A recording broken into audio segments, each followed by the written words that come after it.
ಇನ್ನು ಈ ಮೆಟ್ರೋದ ಕ್ರೆಡಿಟ್ ವಾರ್ಗೆ ಸಂಬಂಧಪಟ್ಟಂತೆ ಡಿಸಿಎಂ ಡಿಕೆ ಶಿವಕುಮಾರ್ ಕೂಡ ಒಂದಿಷ್ಟು ರಿಯಾಕ್ಟ್ ಮಾಡಿದ್ದಾರೆ. ಬನ್ನಿ ಏನು ಹೇಳಿದ್ದಾರೆ ನೋಡೋಣ. ಲೈನು ಉದ್ಘಾಟನೆ ಆಗ್ತಾ ಇದೆ. 80% ಕರ್ನಾಟಕ ಸರ್ಕಾರ ಖರ್ಚು ಮಾಡಿದೆ, 20% ಮಾತ್ರ ಬಿಜೆಪಿ ಸರ್ಕಾರ, ಕೆಲವು ಕಡೆ 11% ಅಂದರೆ ಸೆಂಟ್ರಲ್ ಗೌರ್ಮೆಂಟು. ಎಲ್ಲ ಲ್ಯಾಂಡ್ ಅಕ್ವಿಷನ್ ದುಡ್ಡುಗೆಲ್ಲ ನಾವೇ ಕೊಟ್ಟಿರೋದು, ಲ್ಯಾಂಡ್ ಅಕ್ವಿಷನ್ಗೆ, ಇನ್ಫ್ರಾಸ್ಟ್ರಕ್ಚರ್ಗೆ. ಅವರು ಆ್ಯಕ್ಚುಲಿ 50% ಕೊಡಬೇಕಾಗಿತ್ತು, ಕೊಟ್ಟಿಲ್ಲ. ಇವತ್ತೇನು ಈ ಒಂದಿದೆ, ಕೆಲವರು ಬಿ ಜೆ ಪಿಯವರು ಪಾಪ ಏನೋ ಅವ್ರದ್ದೇ ಮಾಡಿದ್ರು, ಅವ್ರು ಯಾರು ಏನು ಸಾಧನೆ ಇಲ್ಲ.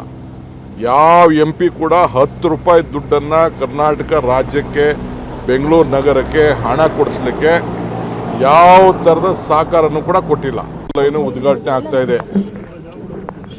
80% ಕರ್ನಾಟಕ ಸರ್ಕಾರ ಖರ್ಚು ಮಾಡಿದೆ, 20% ಮಾತ್ರ ಬಿಜೆಪಿ ಸರ್ಕಾರ, ಕೆಲವು ಕಡೆ 11% ಅಂದರೆ ಸೆಂಟ್ರಲ್ ಗೌರ್ಮೆಂಟು. ಎಲ್ಲ ಲ್ಯಾಂಡ್ ಅಕ್ವಿಷನ್ ದುಡ್ಡುಗೆಲ್ಲ ನಾವೇ ಕೊಟ್ಟಿರೋದು, ಲ್ಯಾಂಡ್ ಅಕ್ವಿಷನ್ಗೆ, ಇನ್ಫ್ರಾಸ್ಟ್ರಕ್ಚರ್ಗೆ. ಅವರು ಆ್ಯಕ್ಚುಲಿ 50% ಕೊಡಬೇಕಾಗಿತ್ತು, ಕೊಟ್ಟಿಲ್ಲ.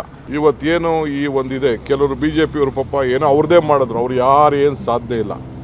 ಯಾವ MP ಕೂಡ 10 ರೂಪಾಯಿ ದುಡ್ಡನ್ನು ಕರ್ನಾಟಕ ರಾಜ್ಯಕ್ಕೆ, ಬೆಂಗಳೂರು ನಗರಕ್ಕೆ ಹಣ ಕೊಡಿಸ್ಲಿಕ್ಕೆ ಯಾವ ಥರದ ಸಹಕಾರನೂ ಕೂಡ ಕೊಟ್ಟಿಲ್ಲ. ಲೈನು ಉದ್ಘಾಟನೆ ಆಗ್ತಾ ಇದೆ. ಮೆಟ್ರೋದ ಉದ್ಘಾಟನೆಯಲ್ಲಿ ಸುಮಾರು ಇಲ್ಲಿವರೆಗೆ ನನಗಿರ್ತಕ್ಕಂಥ ಮಾಹಿತಿ ಸುಮಾರು 75,000 ಕೋಟಿ ಖರ್ಚಾಗುತ್ತೆ. ಅದರಲ್ಲಿ 55,000 ಕೋಟಿ ಆಲ್ರೆಡಿ ಖರ್ಚಾಗಿದೆ.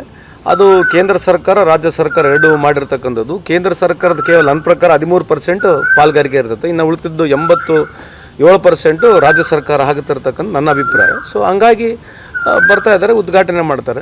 ಆದರೆ ನನಗೇನಂತಂದರೆ ನಮ್ಮ ರಾಜ್ಯ ಸರ್ಕಾರದ ಮೈಲೇಜ್ ಕೂಡ ಜಾಸ್ತಿ ಇರಬೇಕು, ಕೇಂದ್ರ ಸರ್ಕಾರದ ಮೈಲೇಜ್ ಕಮ್ಮಿ ಇರಬೇಕೆಂಬುದು ನನ್ನ ಅಭಿಪ್ರಾಯ.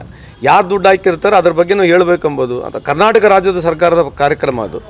ಸೊ ಕೇಂದ್ರ ಸರ್ಕಾರಕ್ಕೆ ಕರ್ನಾಟಕ ಸರ್ಕಾರದ ನೋಡಿದ್ರೆ ರಾಜ್ಯ ಸರ್ಕಾರ ದುಡ್ಡು ಜಾಸ್ತಿ ಇದೆ ಅಂತ ಈ ಸಂದರ್ಭಕ್ಕೆ ಹೇಳಲಿಕ್ಕೆ ಇಚ್ಛೆ ಬಯಸ್ತೇನೆ. ಈ ಮೆಟ್ರೋ ವ್ಯವಸ್ಥೆಯಲ್ಲಿ ರಾಜ್ಯದಲ್ಲಿ ಏನಾಗ್ತದೆ, ರಾಜ್ಯ ಮತ್ತು ಕೇಂದ್ರ ಸರ್ಕಾರ ಪಾಲಿರ್ತದೆ. ಬರೀ ಮೋದಿಯವ್ರ ಕೊಡುಗೆ ಇದ್ದರೆ, ಸೆಂಟ್ರಲ್ ಗೌರ್ಮೆಂಟ್ ಪಾಲಿದ್ರೆ ಅದು ಒಂದು ಮಾತು ಬೇರೆ. ಅದು ಸೆಂಟ್ರಲ್ ಗೌರ್ಮೆಂಟ್ ಪಾಲಿದ್ರೂ ಕೂಡ ಅವ್ರೇನು ಮನೇನು ಕೊಡ್ತಾರೆ, ನೋಟ್ಪಟ್ಟಿಂಗ್ ಮೆಷಿನ್ ಇದೆಯಾ ಅವ್ರಿಗೆ? ನಾವು ರಾಜ್ಯ ಏನು ಟ್ಯಾಕ್ಸ್ ಕೊಡ್ತೀವಿ, ನಮ್ಮ ಟ್ಯಾಕ್ಸ್ ಕಲೆಕ್ಷನ್ ಹಣ ನಮಗೆ ವಾಪಸ್ ಬರ್ತದೆ, ಅದು ಕೂಡ ಸರಿಯಾಗಿ ಬರ್ತಾ ಇಲ್ಲ. ನಿಮ್ಗೆ ಗೊತ್ತಿದೆ ನಮ್ಗೆ ಎಷ್ಟು ಅನ್ಯಾಯ ಆಗಿದೆ ಟ್ಯಾಕ್ಸ್ನಲ್ಲಿ ಅಂತೇಳಿ.